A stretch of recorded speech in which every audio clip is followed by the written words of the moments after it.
Hi friends, welcome to mini சமையல். இன்றைக்கி நம்ம சேனலில் ஒரு அருமையான ஈவினிங் ஸ்நாக்ஸ் ரெசிபி தான் பார்க்க போகிறோம். நல்ல மொறு மொறுன்னு க்ரன்ச்சியாக சூப்பரான டேஸ்ட்டில் வீட்டிலே மிளகு காராச்சேவ் எப்படி ஈஸியாக பண்ணுறதுன்னு தான் பார்க்க போகிறோம். இது சாப்பிட்றதுக்கு ரொம்ப நல்ல ஒரு டேஸ்ட்டாக இருக்கும்.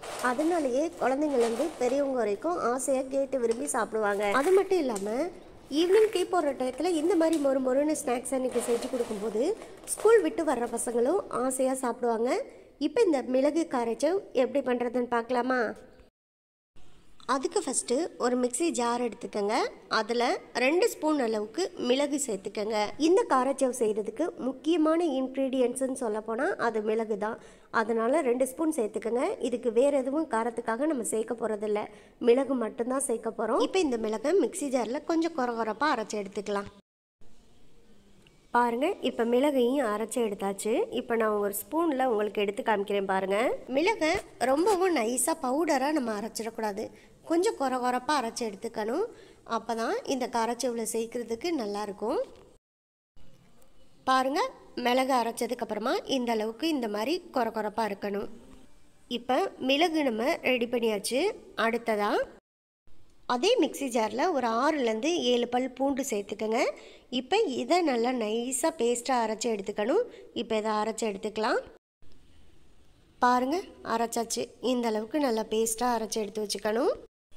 அடுத்ததாக நம்ம மாவை ரெடி பண்ணிக்கலாம். அதுக்காக இந்த மாதிரி ஒரு மிக்சிங் பவுல் எடுத்துக்கோங்க. அதில் 2 கப் அளவுக்கு கடலை மாவு சேர்த்துக்கோங்க. கூடவே 1/2 கப் அளவுக்கு அரிசி மாவு சேர்த்துக்கோங்க. அடுத்ததாக நம்ம காரத்துக்காக அரைச்சி எடுத்து வச்சுருந்த மிளகு 1/2 ஸ்பூன் அளவுக்கு சேர்த்துக்கலாம். கூடவே அரைச்சி எடுத்து வச்சுருந்த பூண்டையும் சேர்த்துக்கலாம். தேவையான அளவு உப்பு சேர்த்துக்கலாம். 1/2 ஸ்பூன் அளவுக்கு பெருங்காயத்தூள் சேர்த்துக்கங்க. ஒரு குழிக்கரண்டி அளவுக்கு ரிஃபைண்ட் ஆயிலை நல்லா சூடு பண்ணிவிட்டு சூடாக சேர்த்துக்கங்க. இந்த எண்ணெயை நல்லா சூடாக சேர்க்கறதுனால இந்த காராச்சேவ் சாப்பிட்றதுக்கு நல்லா மொறுமொறுன்னு கிறிஸ்பியாக நல்லா க்ரன்ச்சியாக இருக்கும். இப்போ எண்ணெயை சூடு பண்ணிட்டு சேர்த்துருக்கிறதுனால இது ரொம்ப சூடாக இருக்கும். அதனால் கை வச்சு நம்மளால் கலந்து விட முடியாது. இப்பொழுதைக்கு கரண்டி போட்டு கலந்து விட்டுக்கோங்க. கொஞ்சம் சூடு ஆறின பிறகு கை வச்சு கலந்துக்கலாம். இப்போ ஓரளவுக்கு நல்ல சூடு ஆறி வந்துருச்சு. இப்போ கை வச்சு நம்ம கலந்து விட்டுக்கலாம். நம்ம சூடு பண்ணி சேர்த்துருக்க எண்ணெய் நல்லா மாவு எல்லாத்துலேயுமே கோட்டாகி வரணும். அதனால் நல்லா கை வச்சு எல்லா மாவையும் கலந்து விட்டுக்கோங்க. மாவு எல்லாத்தையும் நல்லா கலந்து விட்ட பிறகு ஒரு கைப்பிடி அளவுக்கு மாவு எடுத்து இந்த மாதிரி பிடிச்சு பாருங்கள். அப்போது மாவு பிடிக்கிறதுக்கு வரணும். அப்போ தான் நம்ம சரியான அளவு எண்ணெய் சேர்த்துருக்கோன்னு அர்த்தம். அப்படி இல்லைன்னா எண்ணெய் கொஞ்சம் கூடுதலாக சேர்த்துக்கங்க. அப்போ தான் நமக்கு காராச்சேவ் நல்ல மொறுமொறுன்னு கிறிஸ்பியாக வரும். அவ்வளோதான். இப்போ இதில் கொஞ்சம் கொஞ்சமாக தண்ணி சேர்த்து இந்த மாவை நல்லா சாஃப்டாக பிசைஞ்சு எடுத்துக்கணும். ரொம்பவும் தண்ணி சேர்த்துடக்கூடாது. அதனால் கொஞ்சம் கொஞ்சமாக தண்ணி சேர்த்து மாவை நல்லா கலந்து விட்டுக்குங்க. அப்போ தான் நம்ம இந்த மாவு பிசைகிறதுக்கு சரியான கன்சிஸ்டன்சியாக இருக்கும். பாருங்கள், இப்போ மாவை நல்லா சாஃப்டாக பிசைஞ்சு எடுத்தாச்சு. மாவை பிசைஞ்சு எடுத்துட்டு கை வச்சு அழுத்தி பார்த்திங்கன்னா மாவு நல்லா இந்த மாதிரி சாஃப்டாக இருக்கணும். அப்போ தான் காராச்சேவ் நல்லா வரும். இப்போ நம்ம மாவை ரெடி பண்ணியாச்சு. அடுத்ததாக ஒரு பிளேட் எடுத்துக்கோங்க. அதில் முறுக்கு செய்வோம் பார்த்திங்களா, அந்த அச்சை எடுத்துக்கோங்க. நான் இப்போ முறுக்கு செய்ய போகிற அச்சில் தான் காராச்சேவும் செய்ய போகிறேன். இப்போ நம்ம பிசைஞ்சு வச்சுருக்க மாவுலேருந்து கொஞ்சம் மாவு எடுத்து நல்லா நீளமாக இந்த மாதிரி உருட்டி எடுத்துக்கோங்க. அப்போ தான் இந்த அச்சுக்குள்ளே சேர்க்கும்போது மாவை ஈஸியாக சேர்க்க முடியும். அவ்வளோதான். இப்போ இதை நம்ம க்ளோஸ் பண்ணிக்கலாம். இப்போ காராச்சேவ் செய்கிறதுக்கு முறுக்கு அச்சில் மாவை ரெடி பண்ணியாச்சு. அடுத்ததாக ஸ்டவ்வில் ஒரு பாத்திரத்தில் நான் எண்ணெயை மீடியம் ஹீட் பண்ணி வச்சுருக்கேன். இதில் நம்ம முறுக்கு அச்சில் சேர்த்த மாவை கொஞ்சம் கொஞ்சமாக பிழிஞ்சு விட்டுக்கலாம்.